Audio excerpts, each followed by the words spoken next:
I'd like to call a meeting to order. This is the September 13th, 2017 meeting of the Lowell Conservation Commission. We have several orders of business. First is an enforcement order continued from August 9. Francisco Dinis, 60 Aegean Lane. The location of the violation was 60 Aegean Lane. A large amount of fill within the 100-foot buffer zone of vegetated wetlands. This activity is in violation of the Massachusetts Wetland Protection Act. The fill was reported and observed on a site visit on August 8. Is anyone here from 60 Aegean Lane? I believe we haven't ratified this particular order. No, the commission hasn't. Right. We've been outside, on site. They removed the pile of fill. They did install a silt fence and straw wattle along the bottom of the bank on the right side of the driveway. So there is some dirt, but they are planting. They plan to plant grass to stabilize it. Did anyone intend to come tonight? Do you know? They may be caught in that traffic out there. I think we had talked to them in August, and then I just don't think the follow-up has been, so I don't think they were planned to be here tonight. Okay, well, it would seem that the first thing we should do is ratify the order, since we did all get sent pictures of this particular violation. It consisted of sand. So I'll make a motion to ratify the enforcement order. And a second? I'll second that motion. Evan? All those in favor? Aye. Aye. Okay, I did drive by there today and noticed that the particular piles of sand were not in the location, but I don't know, were they removed from the property or relocated? They were relocated to the rear left of the property, which is outside the buffer zone. Okay, so they're not just further back overlooking the same wetland. Correct. Good. There was grass growing on the disturbed area. It looked like newly seeded grass. And I would think that we would perhaps check on the stabilization of that slope before we vote to lift the enforcement order, if that's what we intend to do at the next meeting, perhaps. So could we have a motion to put this on the agenda for the next meeting, and we'll see how the stabilization has gone along? Yep. Do we need to motion that? Well, go ahead. I'll make a motion to add this topic to our next meeting agenda. Okay, and the second? Second that Evan, motion. all in favor? Aye. Okay, next on the agenda is an enforcement order continued from August 9. It actually goes back quite a lot farther than that, I believe. Antonio Viola. The violation location is 10 Tupee Lane. Tree removal without a permit within the 100-foot buffer zone of vegetated wetlands. It would seem to me that this enforcement order business should be put after the notice of intent business. I don't know how anyone else feels, but we probably aren't going to agree on what to do about the enforcement order until we first decide what to do about the proposal to build a house on the same parcel. That makes sense to me. So if there are no objections, can we rearrange the agenda without a motion? Okay, we'll table this temporarily. So moving on to the next item, it's a notice of intent, again by Antonio Viola, and the project location is the same, 10 Tupee Lane. A notice of intent has been filed by LEC Environmental Consultants, Inc. on behalf of Antonio Viola to construct a 26-foot by 34-foot single-family dwelling with a pervious paver driveway at 10 Tupee Lane. The proposed structure is within the buffer zone to bordering vegetated wetlands. The project also calls for restoration of the 100-foot buffer zone. that was previously altered and replication of approximately 4,000 square feet of wetlands on the property. Is that a number, that 4,000, that we've changed since It should be 3595, yes, I. 3595? Correct. Okay. Apologies for that, I got my numbers mixed up when I was. We got when I an was writing. email to that effect, that the numbers were slightly different than had appeared. So would you identify yourself? Of course, I'm Rich Kirby from LEC Environmental. With me tonight is Antonio Viola, the property owner. And we filed a notice of intent after having some discussions with the commission back in March and again in June relative to the enforcement order, relative to the idea of proposing a single-family house on this lot. And what we tried to do is put together an application that was in line with our conversations, more specifically at the last meeting. Specifically, the house measures 26 by 30 square feet. It's about 720, 26 by 30, which measures roughly 720 square feet. And it's set in the northeast corner of the lot. You have the plan in front of you, I presume? Yep. Okay. Are there any neighbors here for this project? Okay. You're welcome to view the plan if you like. So the only way to site the house beyond the 25-foot front yard setbacks, which occur along Tupee Lane and New Bridge Road, would be to set it such that it's within the commission's 50-foot no disturbance zone. And at the last meeting, it was suggested that, well, in order to get the house outside of that 50-foot zone, wetlands would need to be filled. So what we did was, we're not proposing to fill any wetlands, but what we did was we drew a line on the plan where we would have to fill wetlands if we wanted to literally get the house outside of that no disturbance zone. And you can see that line on the plan is labeled theoretical 50-foot no disturbance zone. The wetland disturbance associated with that theoretical line is 3565 or 3,565 square feet. So that's the square footage of wetlands that Antonio would need to fill if we wanted to build this house and get it outside the 50-foot no structure zone. What we propose is to not fill these wetlands, but rather create the wetlands that would need to be created. And you can see along the southern edge of the wetland boundary, there's 3 areas of wetland replication. And Appendix B in the Notice of Intent application includes the details and planting plans proposed to create those wetlands. We propose a variety of native trees, sapling shrubs, ferns, and herbaceous plants, as well as a native wetland seed mixture. We realized that access from Newbridge Road would need to be provided to get in there to build these wetlands, and we propose restoration of that access road with buffer zone plantings. And that is coupled with the buffer zone restoration that's proposed within the northern portion of the property along Tupee Lane.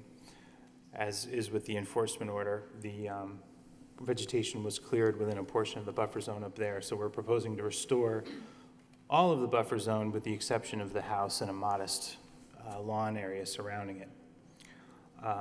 We have a pervious paver driveway extending from Tupee Lane, and we've nestled the house into the site as best we can with minimum grading up to roughly 1.5 feet at the deepest point of fill material would be required within the buffer zone to accommodate the dwelling.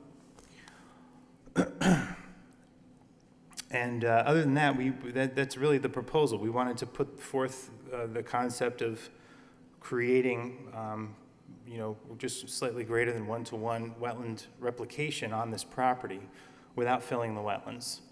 Yes, the proposed house would be closer to the wetland than the commission typically allows, but the benefit would be of getting, 1-to-1 additional wetlands within the southern portion of the lot.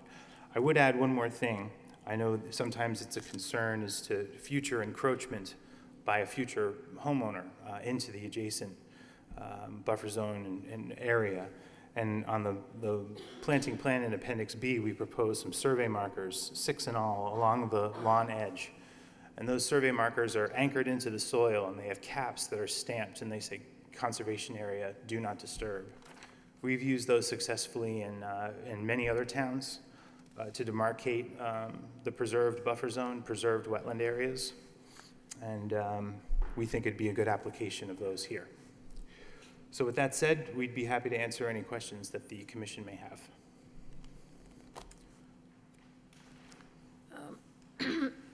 Excuse me.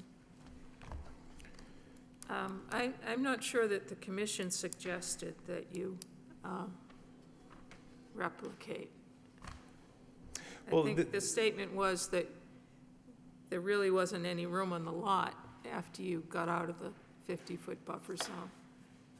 Rather than, Right, we did talk about that, and I'm not saying that the commission suggested we fill wetlands. The idea was discussed that in order to get the house outside of the 50, one would have to fill wetlands to maintain that setback distance. right, So I'm not suggesting that the commission suggested that we fill wetlands. I was just bringing up that was part of the discussion, and we tried to answer that by creating wetlands without providing the mitigation for what would need to be filled wetlands without actually filling the wetlands. yeah. This is a, you know, it's a difficult situation because you're not just a couple of feet inside the 50-foot buffer zone. You're The entire about house. 40 feet inside the 50-foot buffer zone. I think the house sits maybe 10 feet. The corner of the house sits about 10 feet from our no disturb zone. Right, the back corner of the house is roughly 20 feet from, 20 maybe feet- 15 from the 20 wetland feet from the boundary. wetland boundary, Yep. but,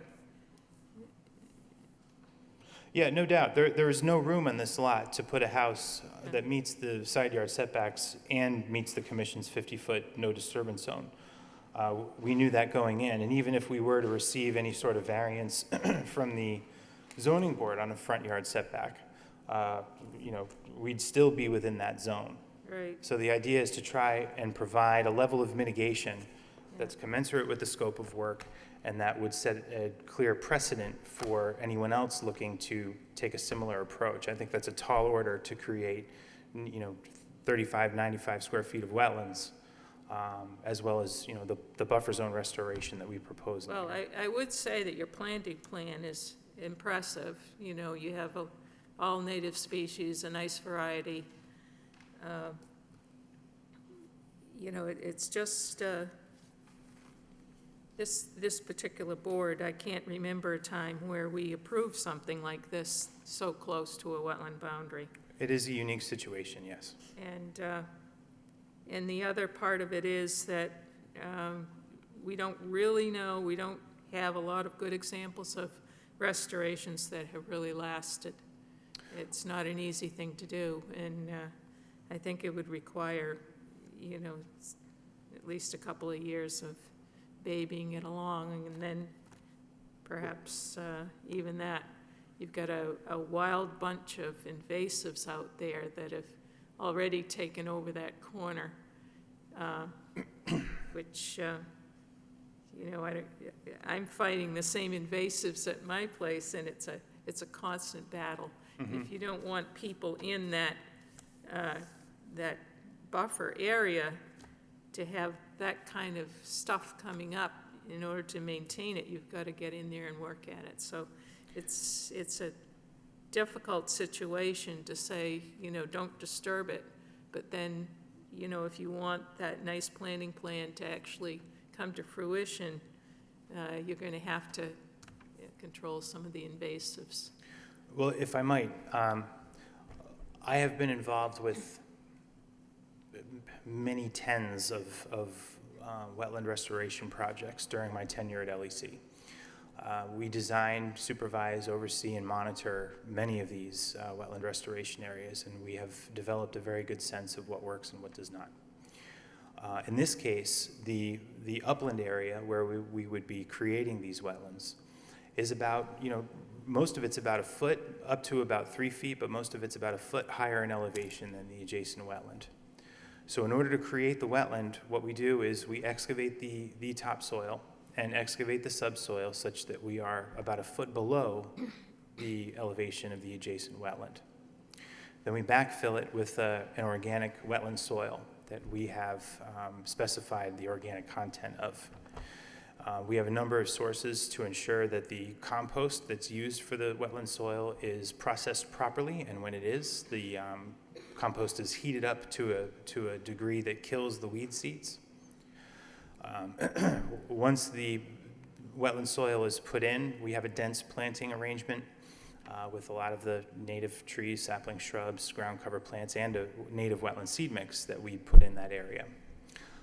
We are committed to having a certified wetland scientist supervise and monitor the installation, as well as monitor the wetland restoration area for a period of 2 years, as is required under the Wetlands Protection Act.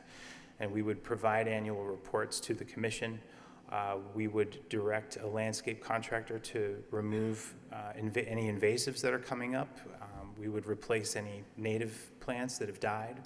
This is typical course of action and typical requirements for wetland replication and restoration that we've been involved with. We're also committed to starting the wetland restoration effort at the same time or before the construction of the house to give the commission assurance that indeed it will be done. I mean, obviously the commission has enforcement capability on this site with the enforcement order and not following the order of conditions, but the intent obviously is to create these wetlands in the correct way. Well, I would have a lot of confidence in what you've just said, just by looking at your plans and how you say you would monitor it. However, you know, I just don't see a new structure. You know, sometimes you find an existing house and they want to put on a deck or something like that. But a new structure in a location like this is just very problematic as far as ongoing. Maybe the first buyer knows about the signs that they can't disturb anything, and the next buyer perhaps heard something but didn't pay any attention. And then down the road, it requires constant monitoring, either by the neighbors or by the Conservation Commission, and we don't really have a dedicated staff to go out and do inspections of that type, Well, day in and day out. we'd certainly be open to putting a deed restriction on the property and creating a deed restriction plan that intersects the points of those no disturbance markers. That deed restriction would run in perpetuity with the title. And so any future property owner would be aware during the title search that that deed restriction is on the property. Yeah. I've been on this commission quite a while, and I was actually around when this subdivision was put in back in, it's either the 80s or the 90s, I'd say, if I can recall. And I very well remember this lot and the one across the street as being left because of the drainage issues. That, you know, if you have someone who's going bankrupt, successive owners of this subdivision, and they still don't build on this lot, you have to ask yourself, you know, was there any way to do it? And I don't think there was then, and I'm really not convinced there is now under the present regulations. Yeah, the Wetlands Ordinance of the city and the Wetlands Protection Act. I know we can disturb up to 5,000 square feet, but I'm not sure this commission has ever done that as far as deliberately disturbing. Sometimes we have a site that's been disturbed like this one. And Well, again, we're not deliberately disturbing any wetlands on this site. All of the wetlands that are there will remain fully intact. All we're proposing is to create additional wetlands to offset, again, to provide, we're offering as much mitigation on this property as we can to try and offset the potential impact for the house being, 20 feet from the wetland boundary. My thought is, in terms of the function and value that wetlands provide, the site is going to provide more function and value, including stormwater management, flood control, et cetera, if there are more wetlands on the property. That was the thinking going into this. This area, the 4,336 square foot area along Tupi Lane that you proposed to, as a restoration area, that's really a lot higher. You would be digging that out to lower it down to the level of the rest of the wetlands, or? I'm sorry? That area is a, No, no? the area along Tupi Lane, the grades there would remain as is. That's the buffer zone restoration. Oh, okay. The wetland restoration is to the south, where the grade difference is only about a So this foot ha- for most of This has to it. do with the disturbance that's already occurred. That's correct. We propose to restore that buffer zone, but obviously, in this case, we're proposing to leave the area for the house and the, Okay, I see now. I may have some questions in a minute, but I'll see if anyone else on the board has some ideas here. Caitlin? So I'm just playing with the numbers, and I don't understand, they're not matching up for me. So we have a few different plans for us. What's this plan saying 3565, that's what you're going with? 3565 is the square footage of wetlands that would theoretically need to be filled to get the house To get you out of that 50-foot no Correct. disturb? Right. Okay. And we're proposing 3595 of wetland restoration along the southern area. And that is comprised of the 3 restoration areas in Appendix B, this plan here. It's the second of the 2 plans in your packet. Okay. And there's a replication area of 1614, 369, Yep. and 1612, and those add up to 3595. So that bottom area doesn't include any topo? Are you going to be changing the elevation of that wetland? I'm sorry? There's no like topo, we're waiting. Well, the thought was that the access way that you see here with the red, Yeah, this would be the access way to get the equipment into this area to create the wetlands. And that as the contractor was backing out, if you will, of the restoration area with the grading and the wetland topsoil placement, the slope would occur along this access easement. For most of this land, the difference between the upland and the adjacent wetland is only about a foot, maybe 18 inches. It isn't until you get toward Newbridge Road that the slope changes in the elevation gradient is roughly 3 feet. This access roadway measures about 12 feet wide. So you'd have a very gradual 12-to-1 or roughly 10-to-1 slope within this portion. And then you might get up to roughly a 3-to-1 slope as you approach Newbridge Road. so are you going to change the elevations on the southern side of the property? Because there's just no new grade lines proposed. Right, no, we didn't show grading on the plan. Okay. We certainly could provide that if the commission is interested in pursuing this route. But we describe the grading in the narrative of the report. It's pretty straightforward. I mean, you basically, you have the elevation of the wetland, you have the elevation of the adjacent buffer zone where the wetland will be created.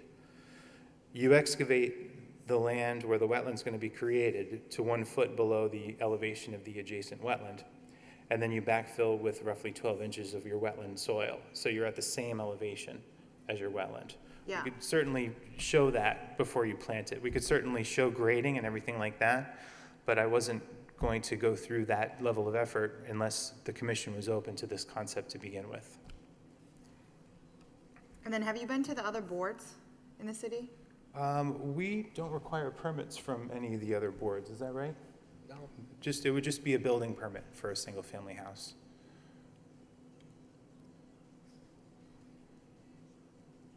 That's all I got emailed today for the engineers for the sewer. I don't know if you got it. Yes, the engineering department did provide some comments noting that they were pretty obvious to me, but things about the curbs and the utility connections, things like that. You're gonna hate this question, because I would hate it if I were you, but Mr. and Mrs. Burns, I'm assuming their property's right there. By you creating a wetland there, how are you affecting their property? You know, we were looking at that in the plans outside, and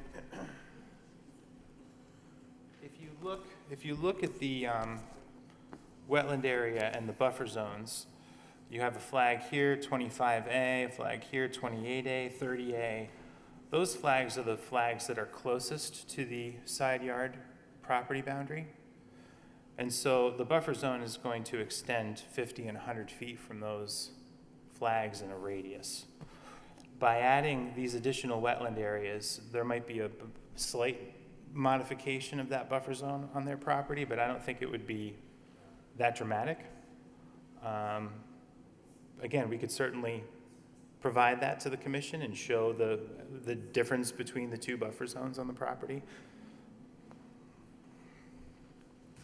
Because, yeah, I mean, if this ever did get accepted, we'd have to see the new topo lines there. Mm-hmm. And then one of your replication areas, the 1612, is within that, the 10-foot, I don't know, what's the city of Lowell, 10-foot? I don't think the building setbacks apply to wetlands replication and grading. I think that's more for structures and things like that. Do we know, or do we? Side yard setback. Yeah, Those are building setbacks, so I think those apply to structures. okay. I have no more questions on them. I know I had a question last meeting. How many trees were cut down in the original disturb zone? I did not count the number of trees that were cut down in that zone. But given the trees typically are going to grow, 10, 15 feet apart on center. And if you look at the spacing of the proposed trees, which measure about 10 or 15 feet apart on center on the buffer zone restoration, we're proposing. Saw 38 and Yeah, 19. I think it was 29. Let me check. We're proposing 29 trees 29. in that zone. Did we have any pictures of the area after the trees had been cut down? Yeah.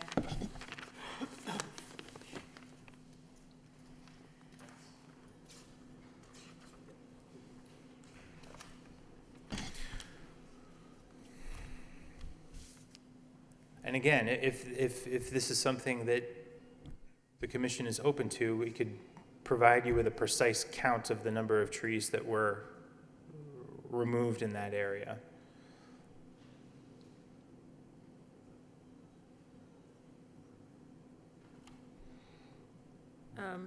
One of the concerns out there, which actually goes along with the enforcement order, is the amount of wood chips. Yes. Some of them 2 feet deep almost in one area. And they're so thick that actually the invasives couldn't grow back through them. I was out there today and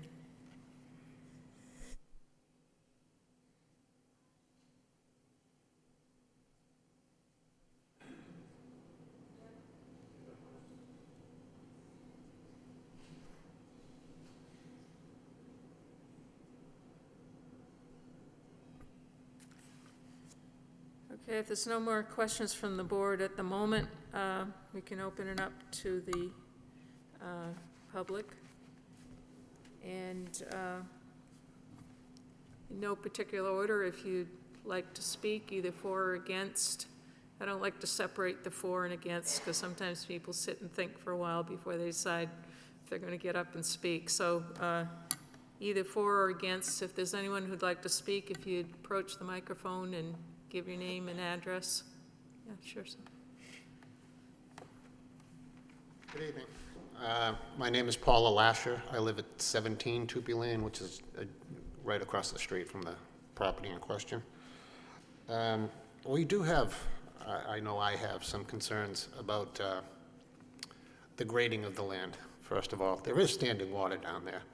So if you increase the grade, obviously there's going to be more water, especially with the culvert going underneath Newbridge. It's clogged, so that would need to be cleared. But where does that water go? I've lived at this property 28 years. When I first moved in, this wetland has already been restored. There were blueberries, raspberries, birch trees, catalpa trees. It was a beautiful property. I understand the need for people wanting to make money on property like this. But to build a house on a 3,500 square foot lot, basically, it's not fitting with the neighborhood. Most of our neighbors have at least a 10,000 square foot lot. To try and squeeze a house on the corner of that property, it would look totally out of place. I understand that he's proposing to restore the trees that he took down. I'm not sure how he got permission to take them down in the first place. But he's proposing to restore something that had already been restored. It makes no sense.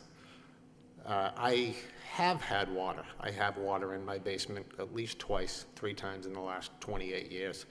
It comes up through the floor, so there is a water table problem there. You add more water, obviously, the table is going to go higher. Anyone down from Newbridge, I'm not sure the number, but on the opposite side of this proposed property will have problems. And there's no assurance he's giving that this won't make it any worse. I haven't heard of any assurance that this is not going to be a bigger problem. I think that's all I really have to say. I mean, there are concerns. I mean, I'm sure other neighbors have other concerns, property values, sticking something, again, right on the corner of a property. I'm not sure if I heard correctly, but he's going to a zoning board to get a variance on a 25-foot setback. I'm not really sure if that was what he said, but if that's the case, we all have 25-foot setbacks from the street. It wouldn't be right to change that. There are people who own properties adjacent to these wetlands across the street on Newbridge. Why can't they put a house there? They already own the property. They have lived there as long as I have, for 30 years. They've never cleared their property. They know it's wetlands. They know not to touch it. And that's all I have to say. Thank you for your time.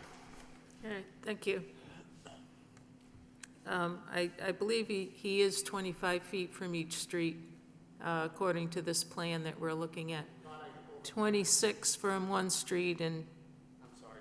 I thought I heard him saying that he would be going to a zoning board to get a Yeah. variance on that? Well, What I had stated was that if, in order to get the house any farther from the wetland, we would have to go to the zoning board. Right now, the front yard setback is 25 feet. We're proposing to meet that 25 feet. And even if we were to go to the zoning board, the house would still be within the commission's 50-foot no disturbance zone, hence the mitigation that we're proposing. I would also add that the lot that this house is being proposed on measures nearly 40,000 square feet. There is about, I think, 4,000 or 5,000 square feet of continuous, actually it's closer to 8,000 or 9,000 square feet of continuous upland at the intersection of Tupee Lane and Newbridge Street. So we're only proposing to alter roughly 3,500 square feet of the lot, which is less than 10%. But it's by no means a 3,500 square foot lot. Thank you. Thank you. I'd rather wait until everyone's had a chance to speak before we have any rebuttal. Yeah. Yes. Hi, my name is Lillian Arnold. My husband and I have lived at 32 Tupee Lane for about 29 years as well. They're talking about my side of the road. When they cut in, they're going to have to come around and down behind my house. When I bought the land, I was told that it was vegetation, we've got all kinds of fern, and that it was no one would build down the end or anywhere around because it was all wetland. When they come in and they do that, our land in the back could be all water, and we're gonna have all kinds of mosquitoes. I'm against it because of that fact. We have all kinds of deer that come in the back. We have foxes that come in, and they're gone. They're just now starting to come back in, and I just think it's a shame for that to be allowed to happen when we were told it was all wetlands and it would never happen. No one would build anywhere there. And I'm really upset about mosquitoes coming in because our land can be flooded because he's going to come in and around, and that's where the land is. He's going to have to cut in that way. And that's where he's talking about rebuilding and grading is right behind me and my neighbor. That's all I have to say. Thank you. Okay, thank you. Would anyone else like to say something? Hi, my name is Linda Tardif, and I live on New Bridge Road at 84, and I am not in favor of this proposal. We've lived there for many years. Our houses all look the same. They're all set back quite a ways. And I don't know if anyone has ever visited this particular area in the spring because it is almost like a stream. It isn't a wetlands anymore, it's a stream. And there are deer and there are foxes. And I just think it would be a shame. It would take away from the character of the neighborhood. This is why we bought there. We bought there with the idea that this was gonna stay like this and that, you know, it's not a buildable lot. No one can build on it. It's got, you know, the conservation land. And I don't live abutting any of the property, but I do feel bad for the people that are living there because some of them have tried to like put on a little extension on their house and they can't, you know, because of the conservation land. So I am totally against this. Thank you. Thank you. Anyone else like to speak? How you doing? My name is Mark Barnes. I live at 24 Newbridge Road. My land is to the south, it butts Mr. 10 Tupi Lane. I feel that by doing that, it's gonna put a lot of water stress on my lawn and my house. I don't wanna live with that. I don't think he should be able to do that. I don't think he should be able to get what he wants by having you give him a waiver to do this. He showed no common courtesy or respect for the people of 10 Tupi Lane. Of Tupi Lane. He didn't keep up the lot. He just did just enough to keep you guys quiet by just putting up a black little top fence that floats around in the wind.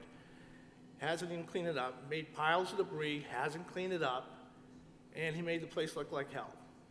He has shown no common courtesy or respect to the people of Tupi Lane. And to give him a waiver to do this is ridiculous. Don't do it. Because if he can do that, that means I can cut down my trees and pretend, oh, I was ignorant of the law. And say, you know what, I'm gonna fix this lot by building addition to my house then. You give it to him, you can give it to me. You're opening up a can of worms. You're letting everybody else say, hey, you let him do it, I can do that. I'm just letting you know. And also. Hi. I also live at 24 New Bridge Road. Yes. I also live at 24 New Bridge Road. My name's Marie. I have concerns as well about the amount of water that comes onto my property. The current flags that are posted, I believe, I've seen the water beyond those even further onto my property. And I would have to question the fact those flags are in the appropriate position and would request a second opinion on that. Because the water does come into my yard as it is, further beyond those flags. And I'm just worried if something should occur, it's gonna get worse into my property. I'm not allowed to put an addition on that side of my home, which is the logical position that I would have liked to take care of my in-laws. And I can't do that because of the wetlands, and if the water comes even further, now I just lost what small yard I have is now gone. So that's one. Then the amount of wildlife. I have multiple photos with me of the deer and the foxes. I have ducks, you know. There's multiple wildlife that, you know, really depend on that area. So that's another concern. I had other things, but those were my important ones. for some reason you guys do approve this, who do I contact to appeal? Because somebody had mentioned I should be going to Boston Department of Public Safety or the Consumer Affairs of Boston, regulations, I don't know. The appeals are made to the Department of Environmental Protection, which I believe is in Waltham. Okay. Again, biggest concern is the water damage coming into my yard, plus the animals. And And again, I'd really question the positioning of those flags, because I have seen over the years water beyond that. We've had flooding. Now, when those were measured, we had a very relatively calm winter. On heavier winters, that when everything thaws out, somebody mentioned the spring, it comes really deep into my yard. Last year was a mild winter when you guys put up those markers, or the year before. yeah, I believe I actually saw water out there earlier in this spring. It goes beyond those blue markers, so I would request a second measurement if needed, because I would put money on it that the barriers would be even extended further. Mhm. That's it, thank you. Thank you.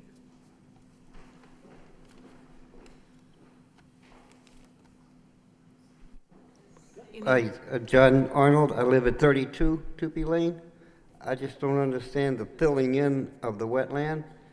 If they can do it there, why even have the wetlands if you're going to fill them in? I don't understand that. I don't It's believe, supposed to be natural. That's But what the- I've heard tonight. Was the filling. house is proposed to be very close to. It's maybe very too close, I think. That's all I have to say.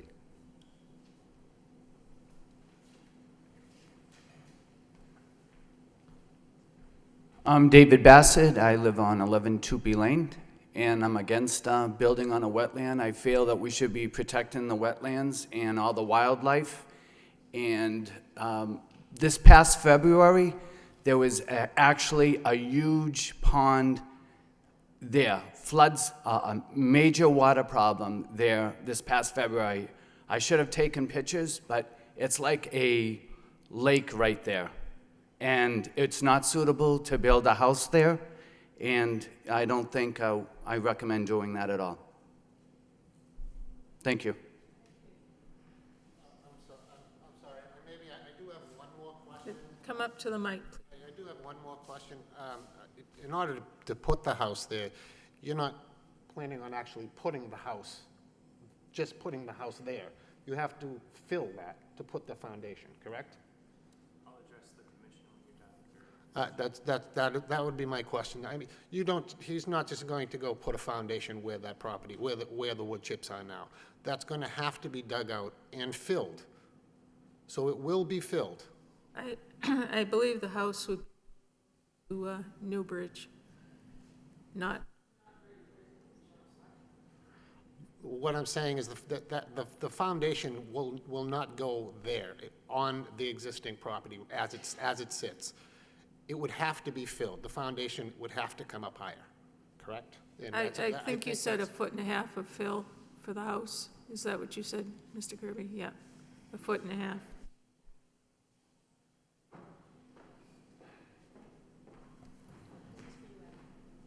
So if you proceed and Could get you speak into the mic, If please? you get granted and you proceed to do what you want to do, and that's fine. If there's, as a result of that, there is water damage or it extends beyond into my property, at that point, now it's damaging my property, who's responsible for the repairs of that? The damage that potentially could be there to my property. Again, that's my biggest concern. Uh, Well, this gentleman, We can't answer questions like that. Is there anyone else who'd like to speak on the wetland issues here? If I might respond to some of this. Just hold on a minute. So to summarize, I think basically the neighbors are worried about extension of flooding areas, wildlife habitat, mosquitoes. They're interested in the grading of the lot and basically neighborhood character, which we can't really do anything about on this board. That would be the planning board. So, did you want to say something to any of those issues, Mr. Kirby?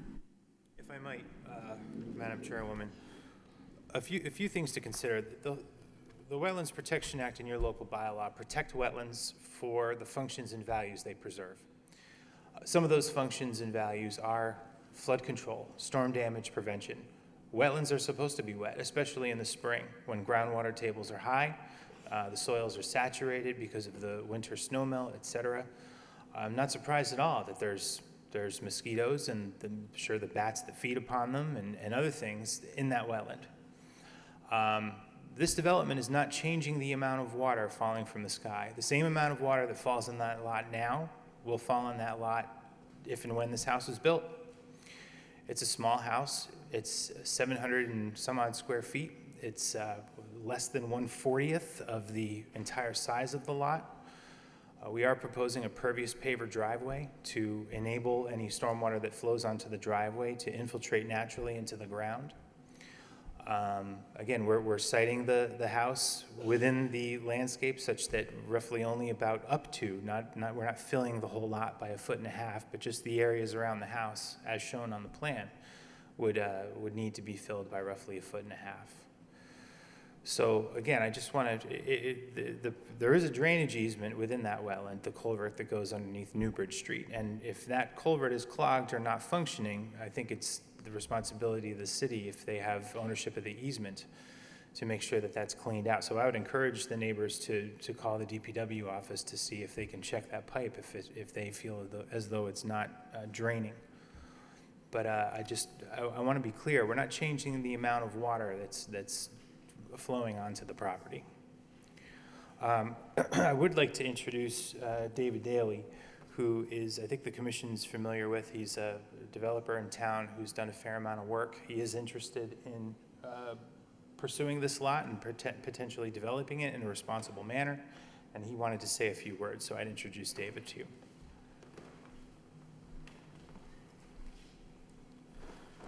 Good evening, members of the board and neighbors. David Daly, 229 Stedman Street in Lowell. I'm the owner of Daly General Contracting and the Daly Group. I've just been involved in this development in the last couple of weeks here, and I have very much aware of the acuity of this issue. I'm also very sensitive to the needs of the neighbors who brought up some very valid concerns tonight. So when I stand here before you, we currently have a legal agreement to purchase the property should it receive approvals from this board. I'm only here to tell you that tonight that we have been before this board a number of times. We also have a long-standing history, not only working in wetlands areas, but along coastal areas that are extremely sensitive to the issues that have been raised tonight. I was hesitant to move forward on this project. I've known about it for a number of months. I was not involved in any of the issues that have gone on. And as I said earlier, I understand, I've sympathized with the neighbors. I can tell you that until I looked at the plans in the mitigation plan that was presented by LEC by Richard Kirby, I was thoroughly impressed by the mitigation plan that he presented, the planting plan as well, and the fact in developing for a number of years, he put together a very thorough plan for a project that is a very difficult site. So I'm here to speak, again, I would purchase the property if I got approval. It's a very challenging property, I understand, but most importantly, as a developer, the guy that lives in Lowell, who develops a lot in Lowell, the most important thing to me is to make sure that the neighbors and the abutters who are directly affected by this, that their needs and concerns are addressed. So that's where I stand on this issue. I wish the board to make a decision in the best interest of the city and the neighbors. And I wish you luck. Thank you. Thank you, David. If I might, may I have a 3-minute recess to confer with my client, please? Great, thank you very much. We'll be back as soon as we can.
Call a meeting back to order, please.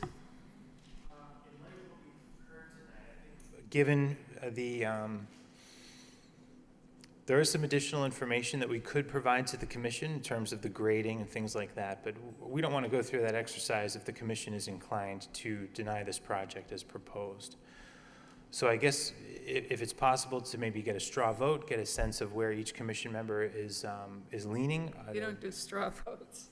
Well, if we could get a sense of where the commission's leaning one way or the other before we close the hearing, I think that would be useful. If you think there's an additional information that would help us decide, that's up to you, but Well, do you think we're not going to say, oh, we're leaning this way or that way.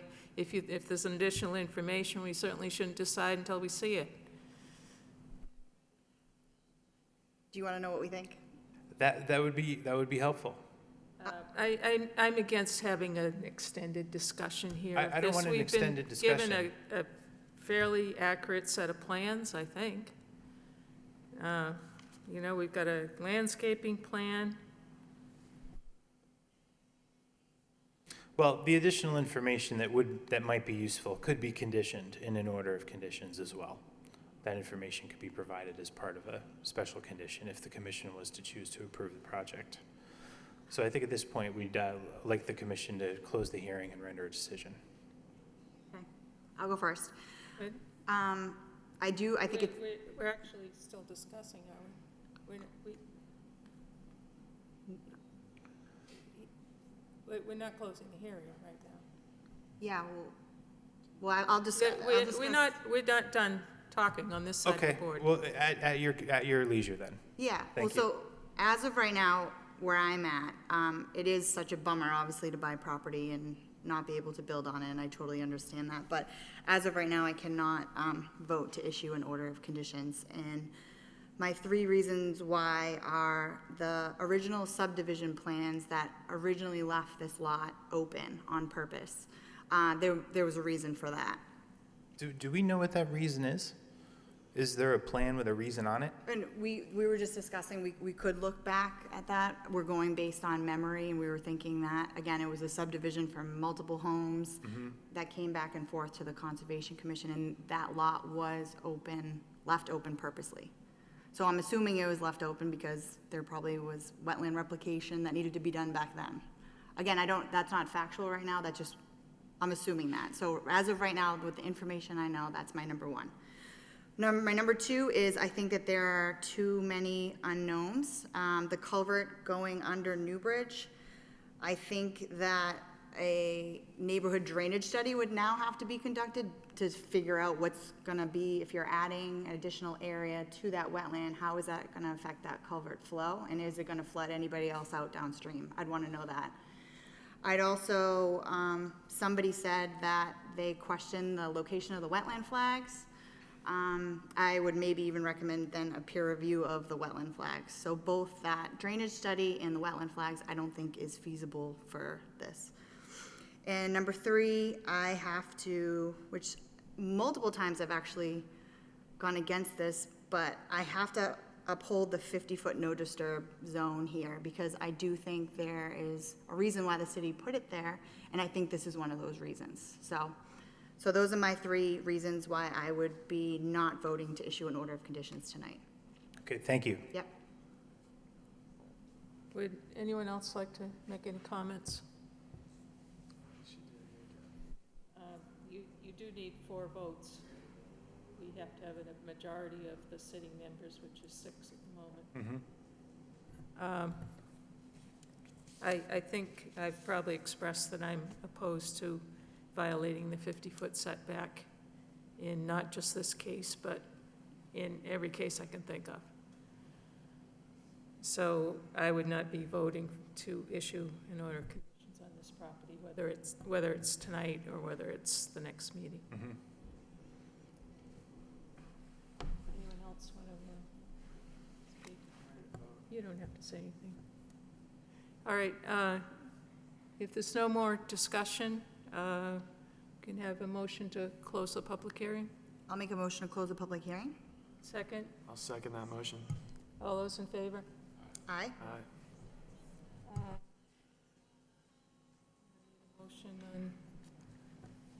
I'll make a motion to, is it not issue an order of conditions? To deny an order of conditions on this project. We have a motion to deny construction on this project. Do we have a second? Second. Second by Jeff. All those in favor? Aye. Aye. Okay, we have four votes to deny the project. Okay, thank you very much. You're welcome.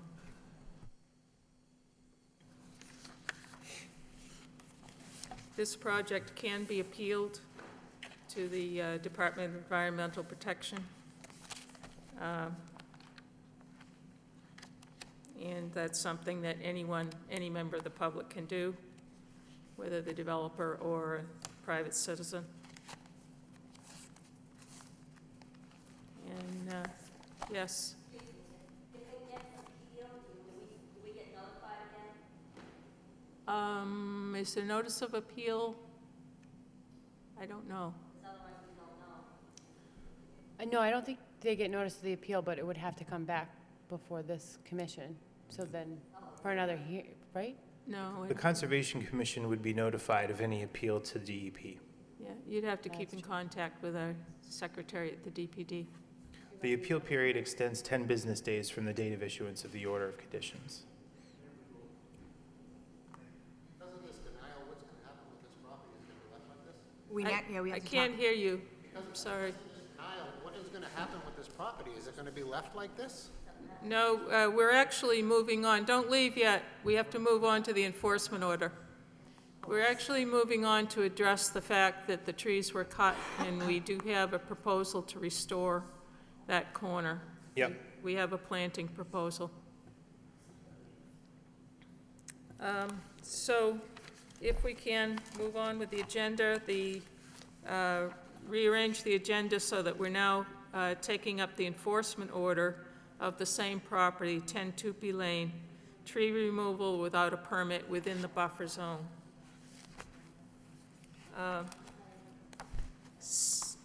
We did have a submission, Christine, did we not, or Mr. Kirby, of a proposed planting remediation before you decided to do a notice of intent.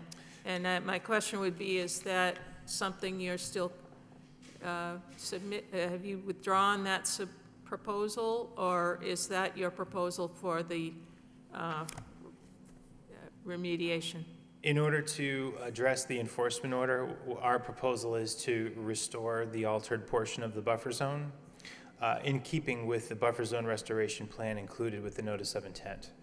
So the restoration plan, the planting scheme, if you will, would be extended for the entire buffer zone area that was altered, including the area where the proposed house and lawn are currently shown.